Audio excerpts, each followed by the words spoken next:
gannaaw ba ñu leen nuyoo mbokk yi daleen ak jàmm ci ñaareelu xaaju xibaar yi rawatina ci mi-journée bi nu ñu leen ko junjee sànq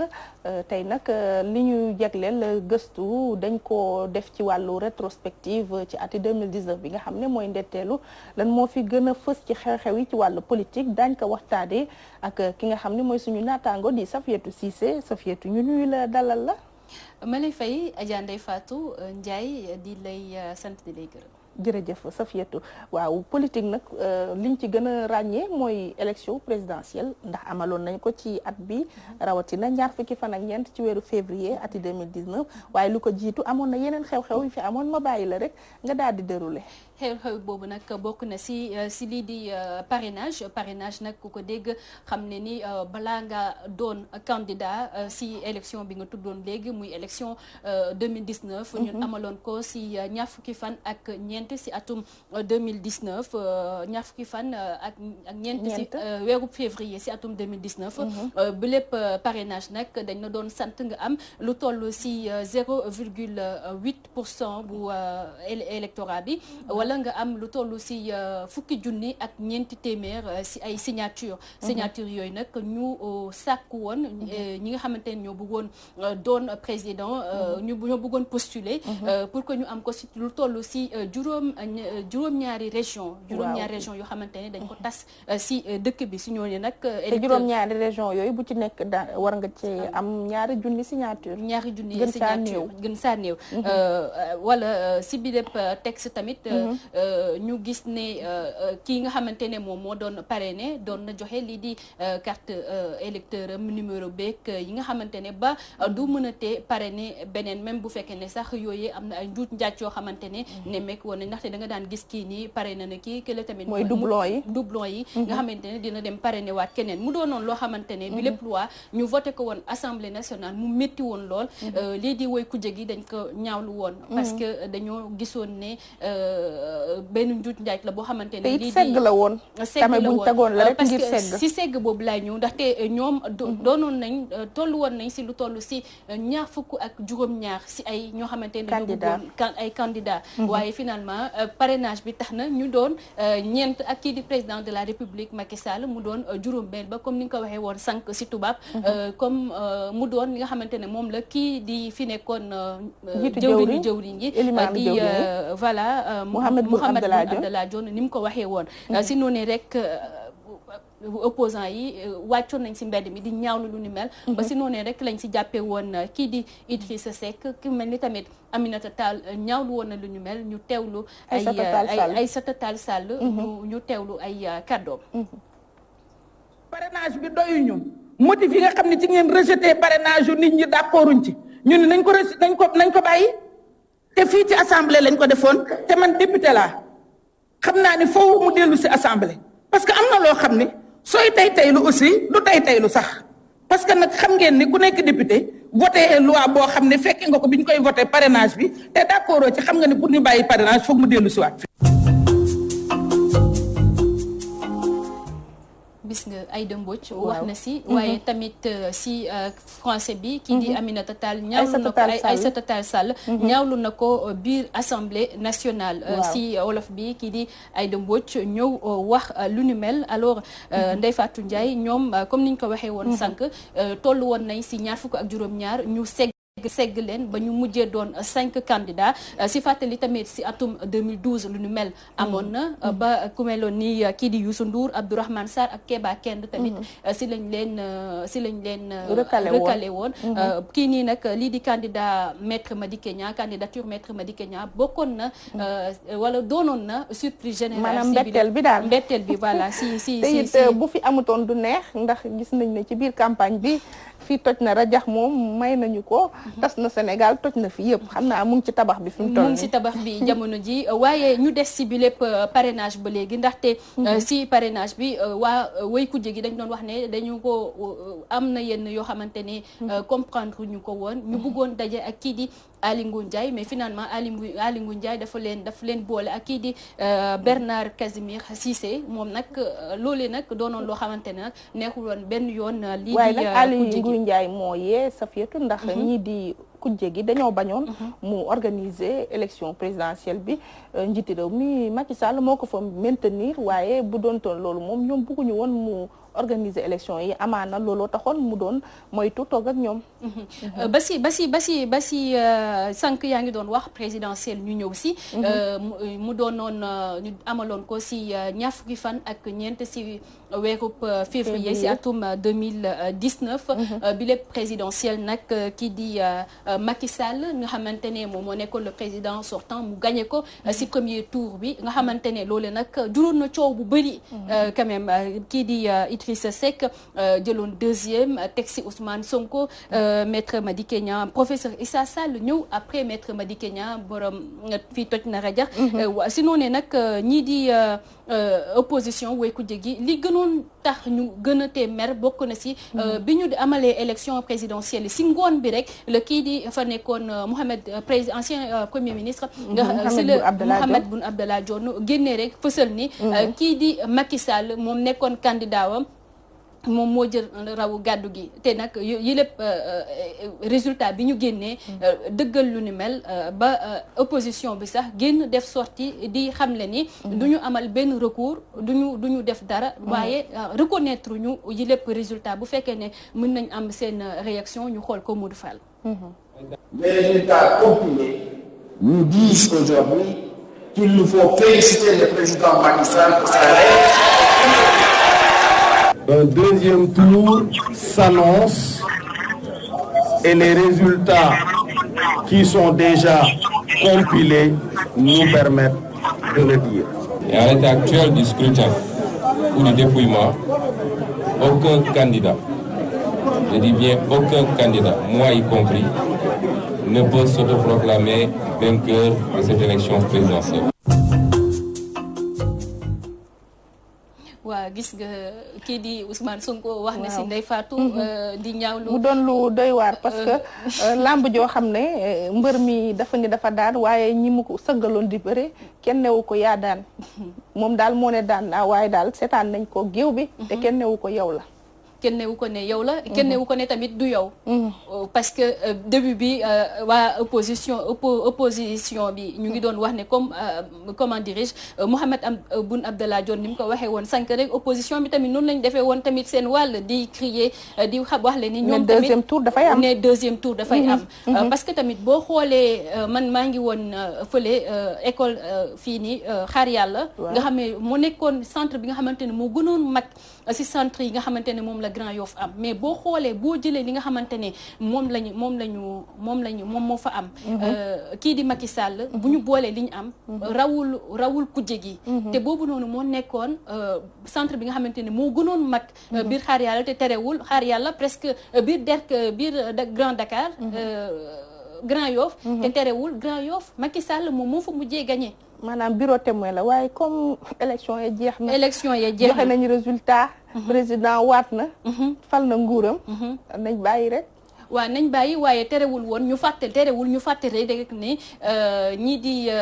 woy ku jégi ñoom tamit yooyoon nañ yàbbi jëm si lu ñu mel ñu ñëw nag si dialogue politique bi soo xoolee ni élection yi bi ñu si génnee kii di njiitum réew mi oote na concertation yooyu lii di woy ku jégi ñoom nangu wuñ ko woon parce que dañu ne woon ne Aly Ngouille Ndiaye comme ni ñu waxee woon si élection bi que ni du leen jiite bii nii du jiite élection yi du ko amal fii nii nag président woote waxtaan après élection yi ñu ne comme koy ko jégi ne duñu si bokk ndaxte bu fekkee ne Aly Ngouille Ndiaye moo nar a jiite yi lépp waxtaan yi lépp concertation ñoom duñu si bokk si noonu nag lañ mujjee andi kii di Famara Ibrahima Sagna pour mu jiite ko waaye nag dialogue boobee li mu jurati mooy élection locale yi nga xamante ne dañ ko waroon amal le 1er décembre weer bi mois de juin la waroon a am sax fa la mandat yi jeexee waaye dañ ko waxoon ne dañ koy amal dàq ba le 1er décembre ñu jëlee ko 1er décembre nag si jamono ji ñu ngi ko yóbbu ba le 28 mars 2021 loolu gannaaw dialogue politique bi nga xamante ne nemmeeku nañ ni ki nga xam ne moo koy jiite di Famara Ibrahima Sagna ba jamono ji ñuy wax installé guñu ko xëy na amagum nañ la ko waaye nag leeragul ci bopp yi ndax moom la muy laaj sàkk ko te ba tey mayeguñ ko mooy ñu installé ko officiellement ndax moom li mu bëgg ci dialogue bi mooy ñu formaliser ko dàq nañ li nga xam ne moo di élection locale yi waaye it am na leneen lu jot a am ci fi nga xamante ne moo di ci langue politique bi rawatina bi nga xamee ni daal di nañu gracier kii di Khalifa Ababacar Sall. grâce boobu Ndeye Fatou mu ngi am ñaari fan gannaaw bi Abdoulaye Wade ak Macky Sall daje fële sa Massalikul Jinaan joxante fa loxo jubóo fa ba si 48 heures après ñaari fan ñu gis ne bàyyi nañ Khalifa Ababacar Sall waaye si bàyyi boobu Ndeye Fatou kii di Khalifa Ababacar Sall dañ ko gracier rek maanaam c'était lu ñu ko carrément maanaam li ñu ko doon toppee ba léegi yoon mu ngi ko koy toppee ba tax na tey jii nii munul woote si li ñu wax am nañu si kii ba léegi am na ñoo xamante ne ñu ngi naan ne mën nañ ko tabb am na ñoo xamante ne mënuñu ko tabb waaye ñu xam ne ne Khalifa Ababacar Sall dañ ko gracier mais amnistie wuñ ko maanaam baal nañ ko ci mu génn ci kaso waaye nag setaluñ ko waaw setaluñ ko si noonee sax kii di Khalifa Ababacar Sall biñ ko bàyyee am na ay kàddu yoo xamante ne yëkkati na ko di sant yàlla Modou Fall bu fekkee ne éléments yi mën nañu déglu son bi ñu xool.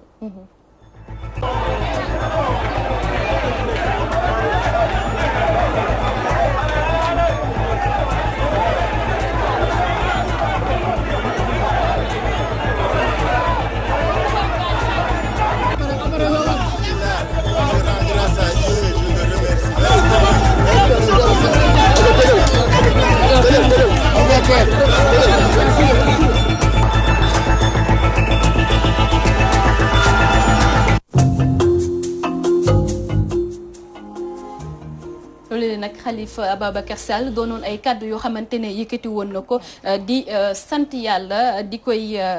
sant yooyu kàddu nag mu ngi ko yëkkati woon gannaaw bañ ko bàyyee ba mu dem kër yaayam loole nag nekkoon ab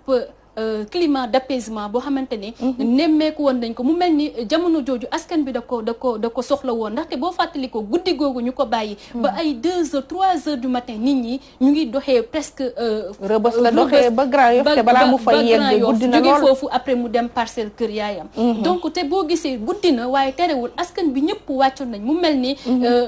am na foo xamante ne tamit tollu woon na ko si xolu Sénégalais yi. pour ñu bàyyi Khalifa Sall. mais ku mel ni maître Moussa Sarr wax na ko ci suñuy antenne ba tàyyi ne bàyyi Khalifa Sall loolu demande sociale la. demande sociale la woon. surtout am nañu woon ak surtout yaayam tamit. ni mu daan génnee di def sortie di sàkku pour que ñu bàyyi Khalifa Ababacar Sall ñu des ba léegi si bi lépp bàyyi. ndaxte waaw ci kaw loolu sax kooku tantaam la. ki ñu doon wane ci presse bi. bi mu génnee leeral nañu ni tantaam la. mais yaayam mu nga nekk fële nga xam ni mooy Parcelles Assainies léegi nag foofee ñu gis ne kii di maître Hassimou Touré moom nag xam la ne ni moom moo dem mu ñaan grâce waaye ñenn avocat yi Khalifa Ababacar Sall nanguwuñu loolu comme maître Demba Ciré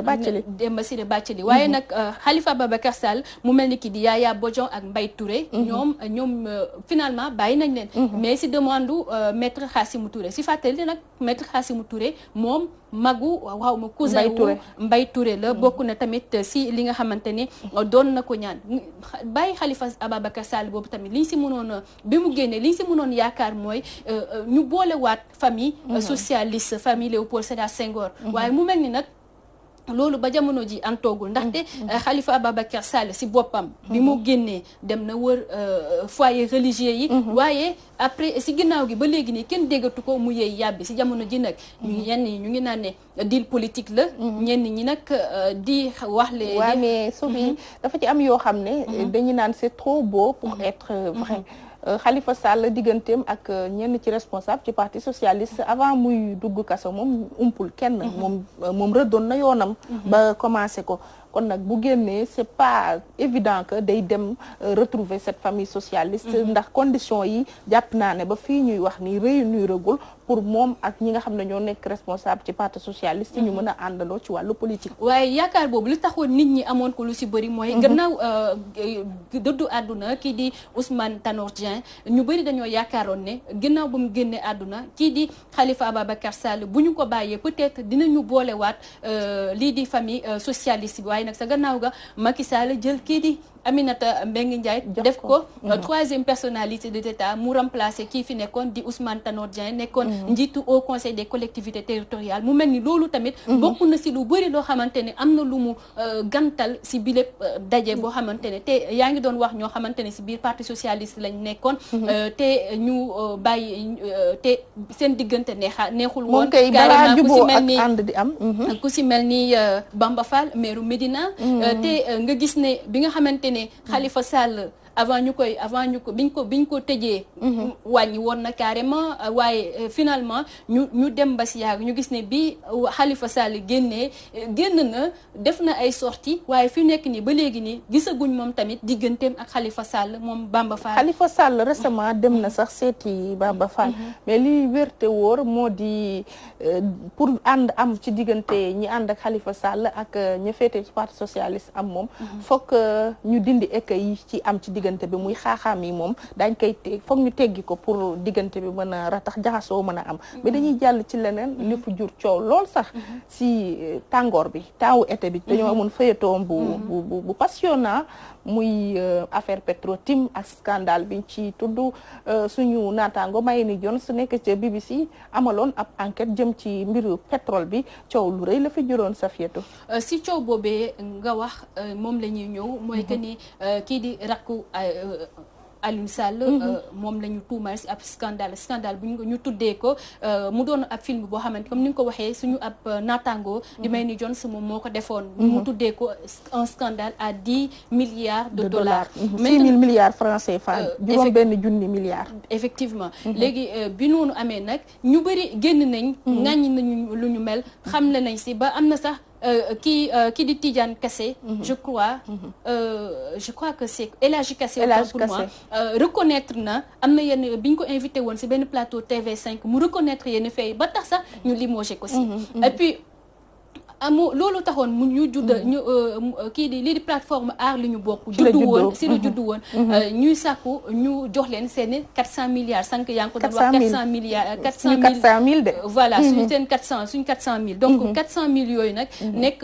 bopp sénégalais bopp bu nekk nga am sa 400 000 si xaalis boobu nga xam ne tuumal nañ ko Aliou Sall si société Agritrans boobu nga xamante ne si bu ñu sukkandikoo si yenn xibaar que ni foofu la def ba njuuj njaaj bi lépp xaalis ñu fekkee ne mën nañu déglu bruitage boobu noonu Modou Fall ci ñiy sàkku seen 400 000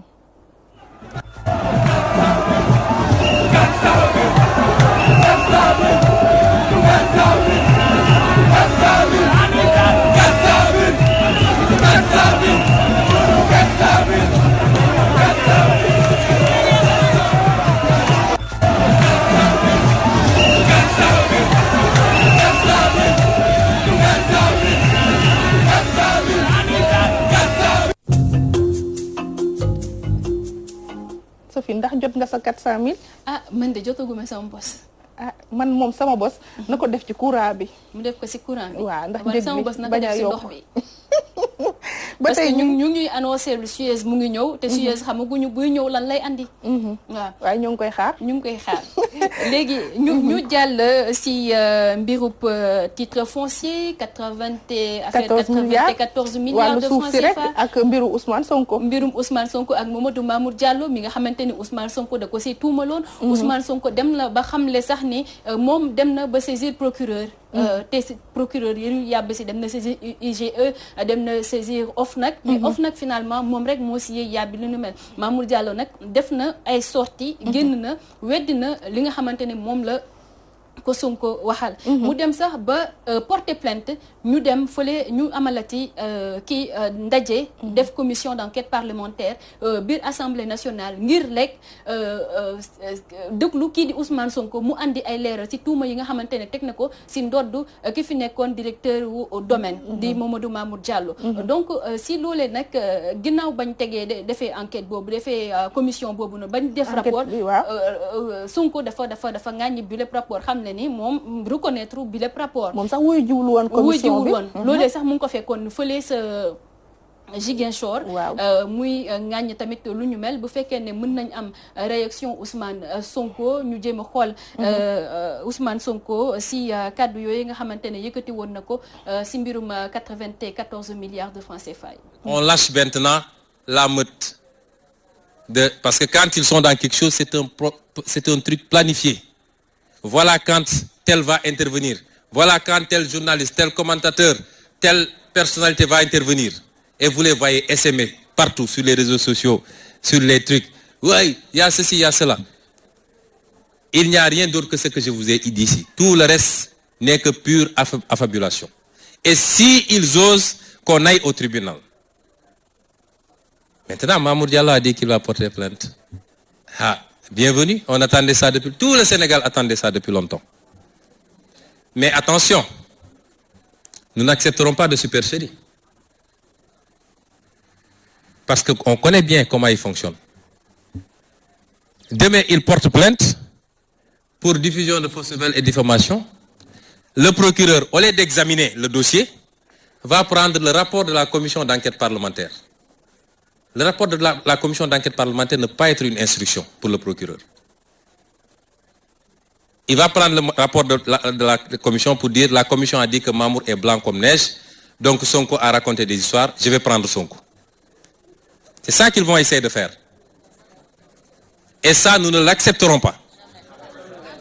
S'ils veulent brûler ce pays, ils n'ont qu'à essayer. Parce que Macky Sall pense que ce pays lui appartient et qu'il peut faire ce qu'il veut quand il veut. Nous ne l'accepterons pas. Nous voulons d'un procès qui respecte la procédure judiciaire.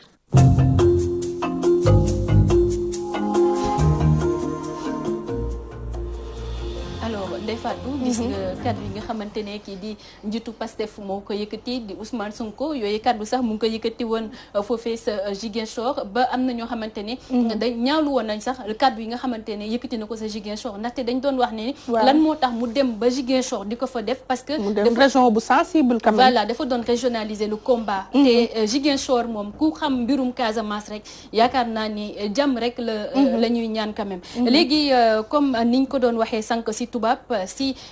at mi waaw ñàkk nañ ci nag ay kilifa. Voilà waaw dooree nañ ko sax si ñun Walfadjri ndax gis nañu ne PDG bu Walfadjri El Hadji Sidy Lamine Niass wàcc na liggéey ci ndetteelu 2018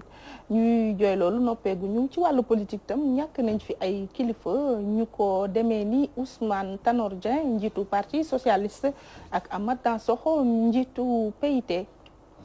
comme ni nga ko waxee noonu la Ousmane Tanor Dieng mu ngi génn àdduna si fukki fan ak juróom si weeru juillet si atum 2019 foofee sa France boobu mu gaañoo woon sax mu andi fi coow bu bëri ba ñu tëjoon si kii di Guy Marius Sagna ndaxte da doon wax ne bu fekkoon ne am nañ hôpitaux yoo xamante ne plateau technique bi relevé na voilà relevé na kon voilà te moom sax dut na si baaraamu tuuma ñi nga xamante ne moo fi nekkoon régime socialiste bi parce que ñoom ñoo fi nekkoon depuis 40 ans te lu ni mel te boo seetloo sax Ndeye Fatou benn instant fii ku fi feebar en général tu vas à l'étranger pour que nga dem nga faju fa boo demul étranger yi de ci clinique yi nga jëm waaye hôpitaux yi moom xel du leen daj ku fa dem rek dangaa amul pexe mais ku am pexe moom doo fa dem ndax foofa nii paj gi demee métti na lool ci askan wi te ba tey amagul saafara te lii nii ngay wax ni boo demee si yenn dëkkaat yi même pas dëkkaat yi sax des villes par exemple comme Ziguinchor am na yenn éléments yoo xamante ne kii di Amady Khalilou Diémé andi na ko ñoo xamante ne pour ñu faju rek c'est tout un problème ñu Kédougou ñoo xam ne dañuy dox ba Tambacounda pour ñu dem faju ji te situation boobu ñu nemmeeku Kédougou nemmeeku ko Saint-Louis nemmeeku ko feneen ak feneen moom la ñu nemmeeku partout à travers le Sénégal mu nekk affaire boo xamante ne ñëpp ñu ngi koy ñaawlu éducation maanaam secteur bu nekk mu ngi métti te pourtant ñu ngi gis ay réalisation mais bul sori Sophie ci lu jëm faj moom xam naa ay états généraux sax doy ci bu ñu doon def ay plateau une semaine di wax ci wàllu santé sax du ñu doyal ci mbir mi ndax li ci am dafa bëri bul dem ci région yi demal fii rek CTO soriwul Dakar dara fii ci Ndakaaru boo ak loo wopp loo accident bu ñu amul garantie ci ne di nga mën a fay kenn du la faj même bu dee da ngay faatu ci couloir yi loolu rek laa xam ne bu ñuy xeex lu njëkk ci Sénégal ci lu jëm ci santé loolu la ñu war a xeex maanaam ku ëpp ñu faj la balaa ñoo lijjanti lan nga war a fay ndax mbirum santé ci mbiru bakkan la te doomu aadama dafa am solo waaw dafa am solo ñu dellu si waat si génnu àdduna kii di Ousmane Tanor Dieng. Ousmane Tanor Dieng bi mu génnee àdduna ñu bëri dañoo yaakaaroon ni dinañu dajalewaat njabootu socialiste yi. waaye nag sa ginnaaw gi lan lañ nemmeeku kii di Aminata Mbengue Ndiaye. Macky Sall jël na ko mu remplacer Tanor mu nekk ñetteelu personnalité. loolu logique la. voilà de l'État. alors ñu gisaat que ni tamit keneen génn na fi àdduna. muy Ahmed Dansokho moom tamit ñu koy ñaanal mu yàlla xaaree ko àjjana Ndeye Fatou. waaw ñuy ñaanal tamit tonton Kamou Abdourahmane Camara jiite woon Walfadjri quotidien daal di wàcc liggéey démb ci dibéer gi fukki fan ak juróom weeru décembre bi ju nekk mu doonaat beneen tiis woo xam ne wàcc na ci groupe Walfadjri ndax kenn umpalewul ne nëgën ni daaw ci weeru décembre ci la fi El Hadji Sidy Lamine Niass jóge woon ren nag ki nga xam ne moo di tonton Kamou Abdourahmane Camara doonoon xaritam daal di ko fekki fële nga xam ne moo di Barsak mu doon loo xam ne tiis la ci groupe bi tiis la ci njabootam waaye itam tiis la ci ñi nga xam ne ñoo di taskatu xibaar yi tonton Abdourahmane Camara doonoon nit ku courtois foo ko gisaan ay bëñam ngay njëkk a gis neex deret lool oyof wàccee boppam doonoon kilifa ci kër gi uufoon ñëpp waaye nag bu yàlla jëlee rek jaam yi sant ko la ñuy def waaye itam ñaanal ki nga xam ne moo fi jóge Safiyatu. Ndeye Fatou gis nga Kamou loo wax ci moom rek ba nga la sedes parce que Kamou man je me disais que Kamou c'est un Kamou international parce que Kamou ñëpp la en fait ce n'est pas Walfadjri qui a perdu mais c'est plutôt la presse nationale et internationale qui a perdu ce n'est pas le Sénégal seulement ou bien ce n'est pas Walfadjri mais c'est tout le Sénégal qui a perdu Abdourahmane Camara xoolal nga nekk xale nga ñàkk nekk xale xoolul loolu en fait à chaque fois il t'encourageait amuñu dara loo xamante ne mën nañ ko defal jamono ji lu dul ñaanal ko fa nga xamante ne fa lay jëm mu gënal ko fi mu jógee ak it am rek lu ñuy jàngat ci dundam ndax day rafet lool nit bu fi jógee ñu gis ci moom jikko joo xam ne war nañ ko jàngale rawatina ngir ñi nga xam ne ñoo di tout tànk yi muy exemple de fidélité bu ñuy wax fidélité tonton Kamou bokk na ci li tax ñu koy wax ndax àndam ak El Hadji Sidy Lamine Niass dee rek moo leen tàqali ñun yooyu la ñuy namm ci ànd ndax jafe na lool ci jamono ji ay nit ànd ba jóge fi ñoom ñaar di macha allah ànd nañu ci àdduna ba yàlla mu leen fi jëlee kon amaana sax daañu fekkante fële nga xamante ni moo di ca yomal xiyaam rawatina ca àjjana firdawsi ñu leen koy ñaanal ñu ñëw nag ci buumu jokkoo bi tey ñu am ci Pape Sané di taskatu xibaar xam-xamam màcc lool ci wàllu politique mook suñu naataanga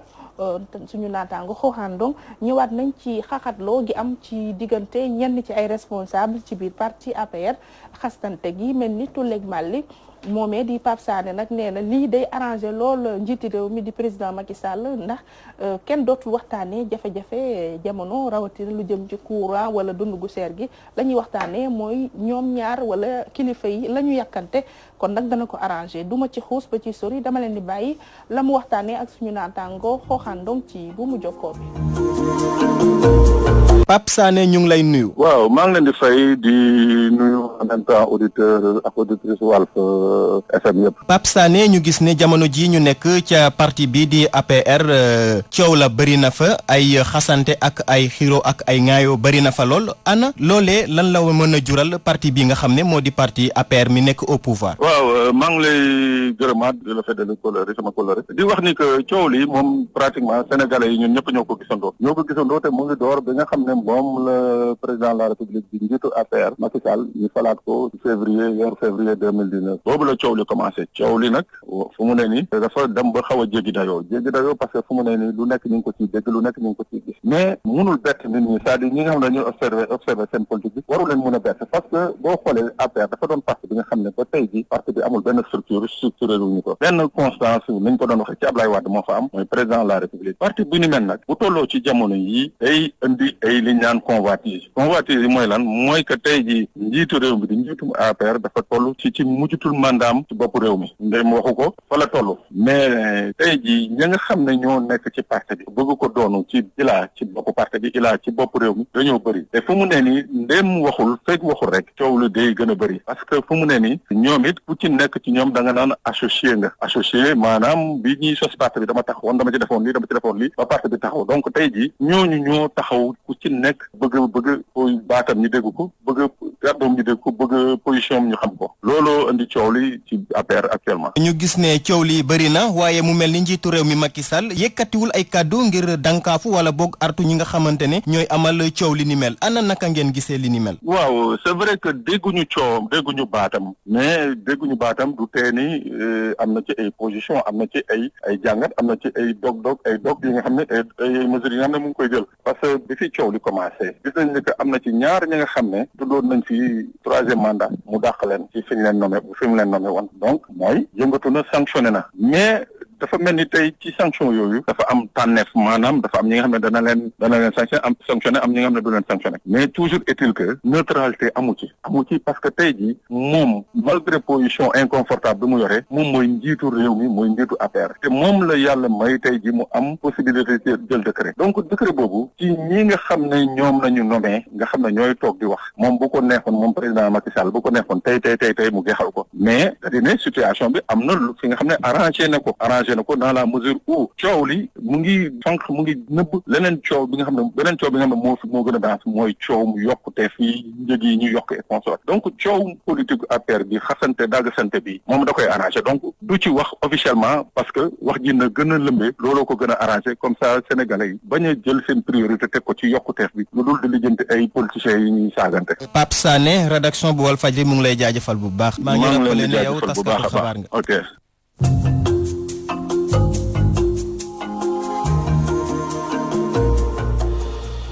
ñu leen di jaajëfal bu baax Pape Sané ak Xooxandong Cissé Ngari maa ngi lay jaajëfal Safiatou. jërëjëf Ndeye Fatou yow tamit maa ngi lay jaajëfal.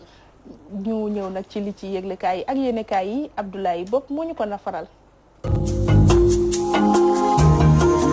dal leen ak jàmm wéetaay ak tiis gane siwaat groupe Walfadjri gannaaw génnub àdduna démb kii di Abdourahmane Camara jiite woon fi Walf Quotidien yéen kaab li ñu xamal ne kamu fekk ji na xaritam ja di El Hadji Sidi Lamine Niass Walf Quotidien ci fàttali Abdourahmane Camara démb la nelaw ca Maroc presse bu Sénégal ñàkk kàngam ci métier mi ndax doonoon ku doon sellal liggéeyam saay su ne ànd ceeg xarañceef bu mat sëkk ndax bari na lool ay taskatu xibaar yi ne ci réew mi Abdourahmane Camara moo leen tàggat ba am ñu ci doon tey ay rédacteur en chef ñii ay directeur de publication wala chef de desk ba ci reporter lépp ci xalimaam waaye seede yi doon benn ci biir yéenekaay bi ne ndem si yàlla Abdourahmane Camara doonoon ku suufel boppam ay kàddoom ci biir yéenekaay bi kii di Isaac Yankoba Ndiaye doonoon fi juge constitutionnel nawoon lool Abdourahmane Camara ndax nam ko taxawee ci njabootam kii di maître Cheikh Niass di administrateur bu groupe Walfadjri daal di ñaanal delloo njukkal Abdourahmane Camara gannaaw taxawaayam gi mu am ci bu groupe Walfadjri soso ba tey maître Cheikh Niass fàttali ne ndege ni daaw la ñàkk waajuram di El Hadji Sidi Lamine Niass ren Abdourahmane Camara fekk ji ko maître Cheikh Niass mi dundu weetaay ci jamono ji ne mu ngi soog a doon jirim ndax Sidi Lamine Niass dem na Abdourahmane Camara dem na Mademba Ndiaye ci biir yéenekaay bi Walf Quotidien déggal leen dem si yàlla Abdourahmane Camara taskatu xibaar la bëggoon a doon te moom la doon ba noonee muy wuyu ji boromam Abou Abel Cham seede ne groupe Walfadjri ak bépp taskatu xibaar ci réew mi ñàkk nañu ko daan jëmmal saay su ne métier mi Jean Meissa Diop ne Abdourahmane Camara ku dégg woon la ci liggéey bi àndoon ceeg Pastef ak xarañ gu mot sëkk waaye noonee la meloon ci diine ji maître Cheikh Niass déggal ko ne dem si yàlla Abdourahmane Camara ca lalu hôpital yamu ne woon ca Maroc saay bu waxtu julli masaana jot ma nga doon sàkku ci waa kër docteur ngir mu jóg julli Ousseynou génneelu aju ci éthique ak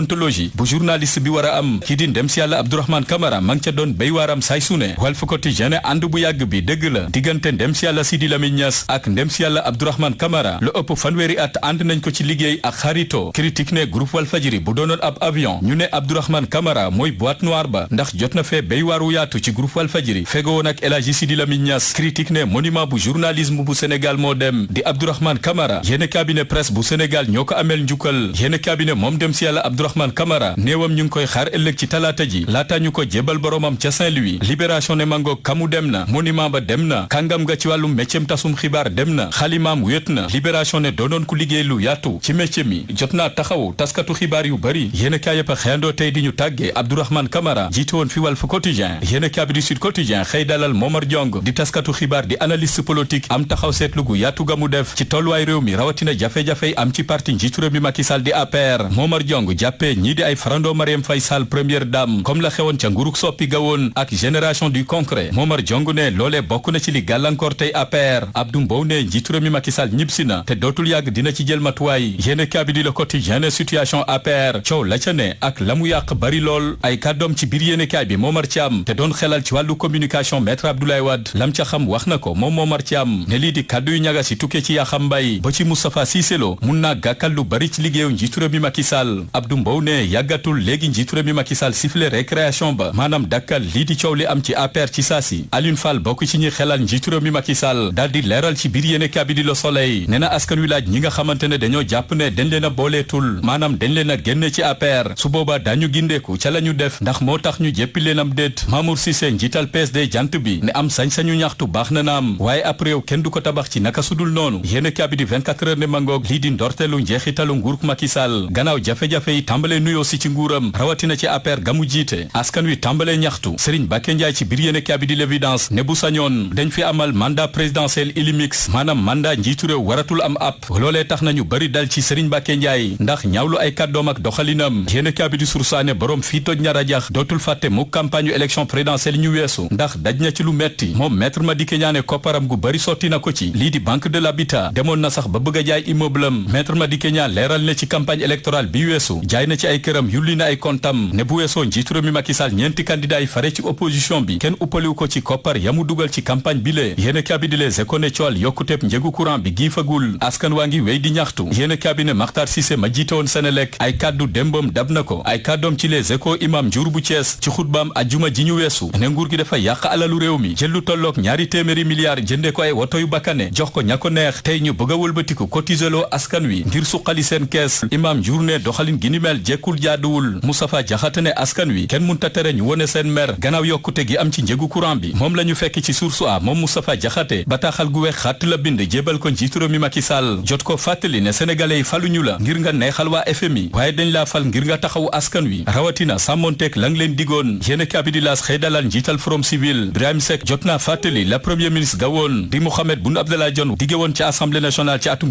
2017 ne lu aju ci jiw yi ne nguur gi génne woon na ca lu tolloog ñetti téeméeri milliards ak juróom-ñetti fukk Birahim Seck ne koppar yooyu le ana ñañ ko jox ana fu mu dugg yéene kabi di Tribune xëy dugg ci réew yu bari ci Afrique yi dund loraange yu métte métti ndax terrorisme yéene kabi ne ci Sahel bi fa la mbir yi gën a wullee ñaay ndax boo ko xayma lu ko dalee ci weeru janvier jàpp weeru novembre 2019 boo jëlee dëkk bu mel ni Niger lu ëpp ñaari téeméeri doomi aadama ak juróom fukk faatu nañ fa ndax terrorisme boo jëlee Mali lu toll ci juróom-ñaari téeméeri doomi aadama ak ñaar fukk ñoo fa faatu ndax terrorisme lu toll ci junni ak ñaari téeméeri école tëj nañ fa ràpp ca Mali bu dee Burkina Faso ma ngay jooy ay doomam ndax lu toll ci juróom benn téeméeri doomi aadama ak fanweer ak juróom ñoo fa faatu ndax terrorisme am ñu bari ñañ fa tuxal ca fa ñu dekkoon waa Grand Place ne suñu 400 000 jot naa ñagasal soirée ba Guédiawaye football club doon amal te mu doonoon ci teewaayu Alioune Sall gannaaw bi ay jegeñaale Ahmed Aïdara jógee di laaj seen 400 000 ca la mbir ya tàmbale ca la kurpen ya jolli saaga yaak mbuusu ndox ya yéen a kabiri suñu lamb ne mangoog combat bi amateur yi doon laam-laame mujjee naa sotti di diggante Ama Baldé ak Modou Lo yéen a kabine combat googule Luc Nicolaï moo koy tëgg te ci altine tey ji dañ ko jëmmal suñu lamb ne waaye Modou Lo lañ ko cay fay ci koppar dina toll ci téeméeri million ak juróom fukk Ama Baldé ne nangu na ci googule combat lu toll ci juróom-ñeent fukki million yéen a kabine la des mooy signature ñaari mbër yi ngir ñu géewal leen.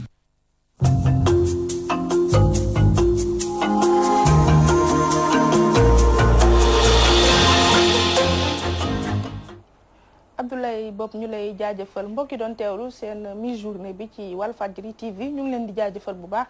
jaajëfal ñi ñu si gunge woon ñu di Modou Fall Oustaz Assane Diouf duñu fàtte Seydina Omar Ba jàngeen jëf bu ci léegi-léegi rek bu ma rando di ngeen am Cheikh Talib ci émission am ci kanam tuuti ngeen am ëttub transport ak Théodore Semedo juróomi waxtu takkusaan takku show dina fi waaf ngeen ànd ceek Adja Bété Mboub Diouf ak Sandiogo seen kóolute mooy suñu mbégte fii ci la voix des sans voix ba lëg ak jàmm incha allah.